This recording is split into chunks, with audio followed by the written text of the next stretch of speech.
Intellect Solutions, founded by engineers valued for our expertise.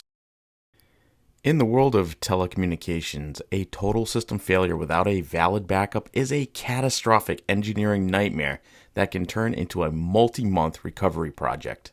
Rebuilding a PBX from scratch requires manually re-entering thousands of lines of station data, trunk configurations, hunt groups, and complex vectoring logic, just to name a few.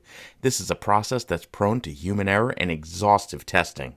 In contrast, having a verified off-box backup transforms a potential disaster into a routine restoration, allowing you to rehydrate the entire environment onto new hardware or a virtual instance in a matter of hours. Well, that sounds a lot better. Let's check out how that's done on an Avaya Communication Manager.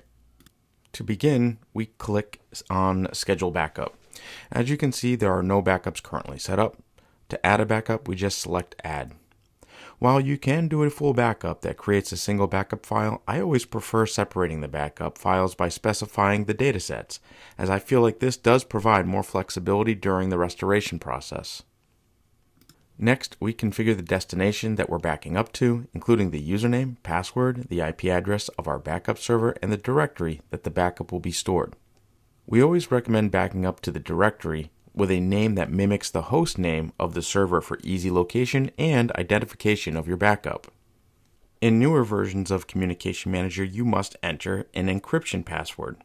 I'm going to skip this step so you can see the error message you receive when you fail to enter the backup encryption passphrase.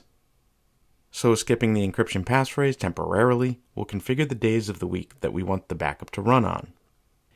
We'll also enter the start time that the backups will execute. We recommend doing this during a time frame when the system is least busy. If I hit Add New Schedule, you can see that I get an error message noting that I must enter a passphrase and an angry exclamation point next to my Encrypt Backup Using Passphrase field. Let's enter that in now. And as you can see, with that field populated, the backup schedule adds without error.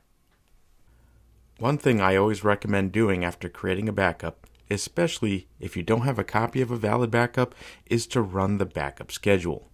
This will take some time, but once complete, you will get a notification on the Communication Manager Backup Now results screen that the backup has completed successfully.